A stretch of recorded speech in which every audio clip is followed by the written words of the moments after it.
Cette vidéo revêt une immense importance pour notre chaîne car elle explore le concept du signal divin inhérent à chaque être humain. C'est un sentiment que chacun, y compris vous qui regardez en ce moment, éprouve quotidiennement, mais peut-être sans s'en rendre compte.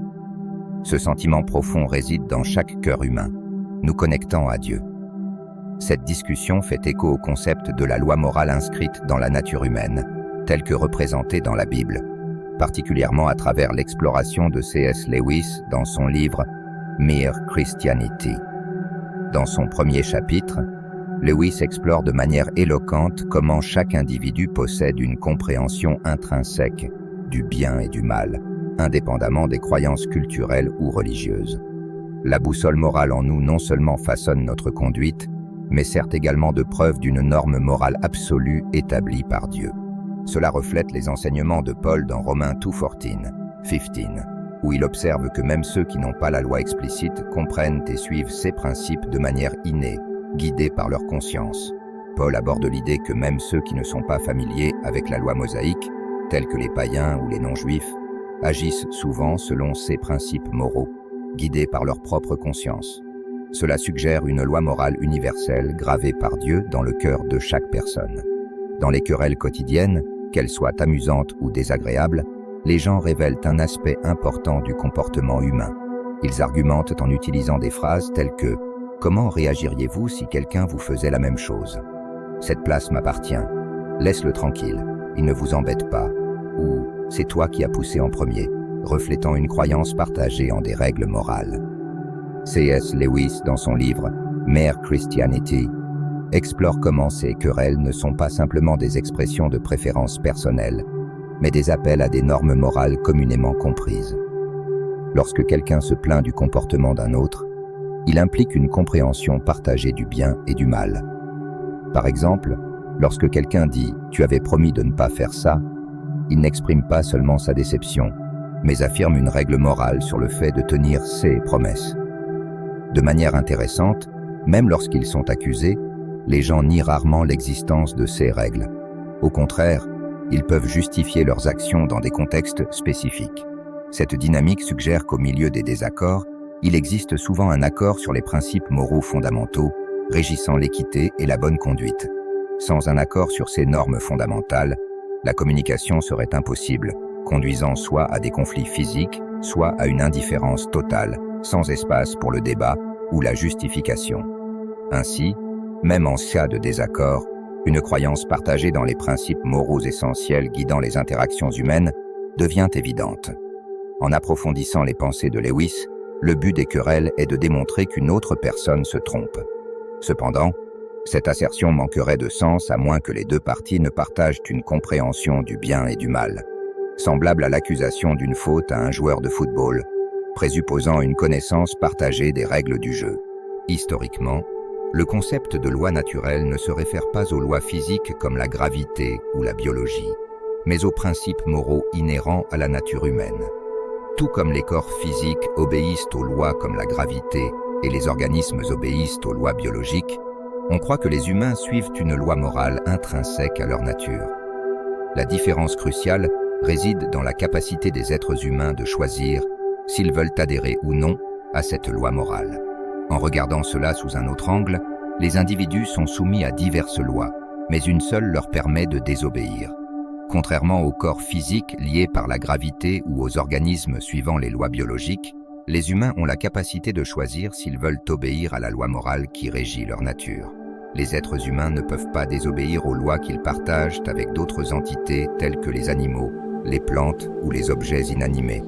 Cependant, la loi unique à la nature humaine, celle qui les distingue de toutes les autres créatures, est celle qu'ils peuvent choisir d'ignorer s'ils le désirent.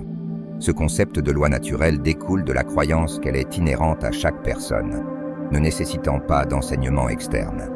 Bien sûr, cela n'implique pas qu'il n'y ait pas d'individus qui ne comprennent pas cette loi, tout comme il y a des personnes daltoniennes ou dépourvues de talent musical. D'après ceux que vous avez mentionnés, il est clair que le concept de loi naturelle dépasse les simples observations de phénomènes physiques comme la gravité ou les réactions chimiques, en plongeant dans l'essence de l'existence humaine. Historiquement, des penseurs comme Aristote, Cicéron et Thomas d'Aquin ont contemplé la loi naturelle comme une boussole morale innée, un guide interne qui distingue les humains des autres créatures. Cette loi non seulement dicte comment nous devrions nous comporter, mais reflète aussi le cadre moral de l'univers, laissant entrevoir une origine divine ou transcendante. La liberté de choix inhérente aux êtres humains, la capacité d'obéir ou de défier cette loi de la nature humaine, est ce qui nous sépare fondamentalement du reste du monde naturel. Alors que les corps célestes se déplacent selon des lois physiques immuables et que les animaux suivent leurs instincts sans question, les humains s'engagent dans un dialogue constant avec la loi naturelle, décidant quand suivre ses impulsions vers le bien, la justice et la vérité. La capacité à s'écarter de chemins moins vertueux souligne la responsabilité significative que nous portons dans la société diversifiée d'aujourd'hui, où l'autonomie individuelle est très valorisée. Bien que le concept de loi naturelle universelle puisse poser des défis, c'est précisément notre capacité de choix, informée par un sens moral partagé, qui nous permet de participer aux discussions mondiales sur l'éthique, les droits de l'homme et la justice sociale. Reconnaître la loi naturelle comme fondement moral ne restreint pas la liberté humaine. Au contraire, cela affirme que notre liberté trouve son sens le plus vrai lorsqu'elle est guidée par des principes bénéfiques pour la société dans son ensemble. Il est fascinant de constater que malgré les différences culturelles dans l'expression morale, il existe un fil commun, un consensus silencieux sur des valeurs fondamentales telles que la dignité humaine, l'équité et le respect mutuel. Cela souligne la présence durable de la loi de la nature humaine à travers toutes les sociétés. Reconnaître ce terrain d'entente commun ne nie pas la diversité éthique et morale entre les cultures. Au contraire, cela favorise la coopération et la compréhension mutuelle dans un monde interconnecté. Comme l'a noté Lewis, il semble exister une compréhension universelle d'un comportement digne inhérent à l'humanité. Si tel n'était pas le cas, les discussions sur la guerre et les conflits seraient dénuées de sens. Comment pourrions-nous justifier de condamner les actions d'un ennemi si les concepts de bien et de mal n'étaient pas universellement reconnus et partagés, même s'ils ne sont pas toujours mis en pratique? Cette perspective suggère qu'au-delà des différences culturelles se trouve une boussole morale fondamentale qui transcende les croyances individuelles, fournissant une base pour le dialogue et le progrès collectif vers un monde plus juste et plus humain. Certains contestent le concept de loi naturelle ou d'un code universel de comportement digne inhérent à tous les humains, citant la vaste diversité des doctrines morales à travers les civilisations et les époques. Cependant, à y regarder de plus près, ces différences ne conduisent pas à une divergence complète. Une étude comparative des enseignements moraux des anciens Égyptiens, Babyloniens, Hindous, Chinois, Grecs et Romains révèle des similitudes frappantes non seulement entre eux, mais aussi avec nos enseignements moraux contemporains. Des preuves à l'appui peuvent être trouvées dans un appendice à un autre de mes livres, The Abolition of Man. Pour notre discussion ici, considérez le défi d'imaginer une moralité radicalement différente. Imaginez une société où fuir le combat est admiré, où la tromperie envers la gentillesse est source de fierté. Ce serait aussi inconcevable qu'un endroit où 2 et 2 égale 5. Certes, il y a des désaccords sur qui devrait être l'objet de l'altruisme, que ce soit limité à la famille, étendu aux concitoyens ou inclusif de toute l'humanité. Cependant, il y a toujours eu consensus pour dire que l'égoïsme n'est pas admirable. Se mettre au-dessus des autres est universellement condamné. De même, bien que les points de vue sur les pratiques matrimoniales varient, qu'il s'agisse de monogamie ou de polygamie, ils rejettent universellement l'idée de posséder quelqu'un sans tenir compte du consentement. Malgré les affirmations contraires, les individus font souvent appel à un sens du bien et du mal dans leurs actions et leurs arguments. Même ceux qui nient croire aux absolus moraux peuvent se contredire en invoquant la justice lorsque d'autres agissent de manière injuste envers eux. De même, les nations peuvent déclarer leur indifférence vis-à-vis des traités, mais protester vigoureusement contre l'injustice d'un traité qu'elles perçoivent comme désavantageux. Ce comportement suggère une compréhension inhérente de la loi naturelle, même parmi ceux qui en renient l'existence. C.S. Lewis utilise la Seconde Guerre mondiale et la lutte contre les nazis pour illustrer ce dilemme.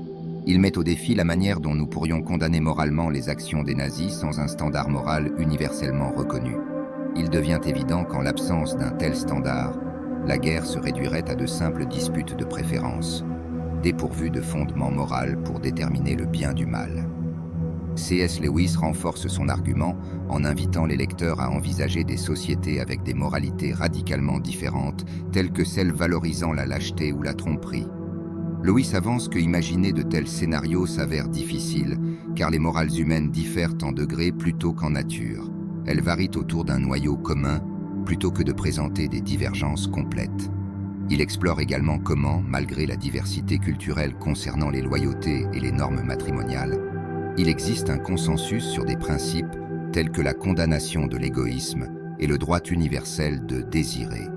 Lewis soutient en outre que même ceux qui nient l'existence de normes morales objectives font paradoxalement appel à ces concepts dans leur propre raisonnement.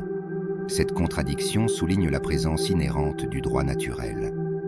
Que ce soit dans les disputes sur les traités ou la rupture des promesses, les gens font instinctivement appel à des notions de justice, indiquant une reconnaissance profondément ancrée des principes de la nature humaine. Si vous êtes d'accord avec cela, je peux maintenant aborder mon point suivant. Sur quoi aimeriez-vous vous concentrer ensuite? Je dois admettre que personne parmi nous ne se conforme constamment au droit naturel. Si quelqu'un prétend le contraire, je m'excuse.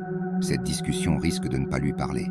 Maintenant, recentrons-nous sur les êtres humains ordinaires. Veuillez comprendre que je ne suis pas ici pour prêcher ou affirmer une supériorité sur qui que ce soit. Je veux simplement souligner qu'à un moment donné cette année, ce mois-ci, voire aujourd'hui même, nous avons tous manqué aux normes que nous attendons des autres. Nous pourrions trouver des excuses à nos actions, blâmer la fatigue pour un traitement injuste envers nos enfants, la pression financière pour une transaction douteuse dont nous avons presque oublié l'existence, ou l'occupation accablante pour ne pas avoir tenu nos promesses. En ce qui concerne nos interactions avec nos proches, conjoints, partenaires, frères et sœurs, nous pourrions justifier notre comportement par leurs agacements occasionnels. J'admets que je ne fais pas exception à cela. En fait, j'ai souvent du mal à respecter le droit naturel. Et lorsque je suis confronté à cela, je suis rapide à me défendre avec une litanie d'excuses. Le point crucial ici n'est pas de savoir si ces excuses sont valables. Elles témoignent de notre profonde croyance en la loi naturelle, que nous en soyons conscients ou non. Si nous ne croyons pas vraiment au comportement digne, pourquoi irions-nous jusqu'à justifier nos lapses dans ce comportement? La réalité est que notre croyance dans les normes morales pèse si lourdement sur nous que nous avons du mal à admettre lorsque nous les avons violées, préférant plutôt nous retrancher derrière des excuses. Nous réservons principalement ces explications pour notre mauvais comportement, attribuant nos bonnes humeurs uniquement à nous-mêmes tout en justifiant les mauvaises par la fatigue, l'anxiété ou la faim. 6 Points souligne 2 observations clés. Premièrement, les gens à travers le monde partagent une croyance fondamentale en un comportement spécifique qu'ils trouvent difficile à ignorer. Deuxièmement, malgré cette conscience des principes moraux, les individus échouent fréquemment à les respecter.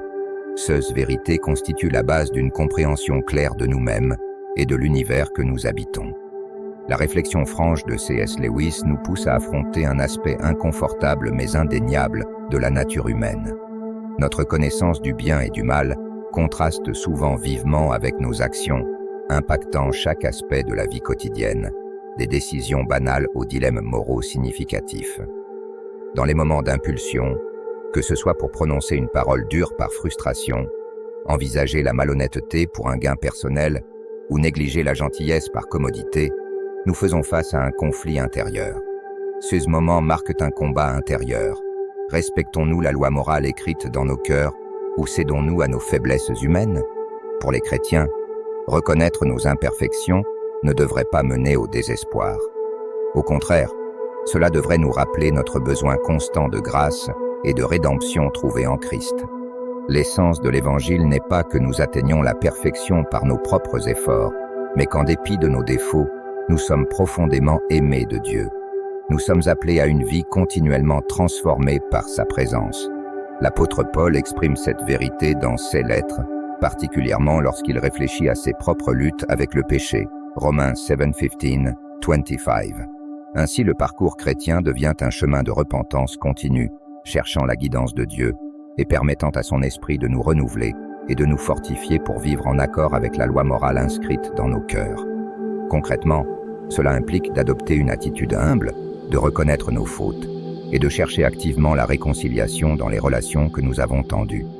Cela signifie également s'efforcer chaque jour d'aligner notre comportement sur les vérités morales que nous reconnaissons, en comptant sur l'aide de Dieu pour surmonter les tentations qui nous détournent. De plus, cette perspective nous encourage à faire preuve de patience et de compassion envers les autres, comprenant que chacun fait face à ses propres luttes intérieures. Plutôt que de juger hâtivement, nous sommes appelés à étendre le même amour, la même grâce et le même encouragement que nous avons reçus de Dieu.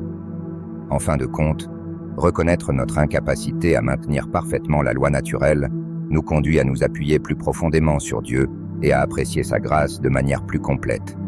Cette prise de conscience nous motive également à vivre avec un but visant à refléter l'amour et la justice de Dieu dans chaque aspect de nos vies.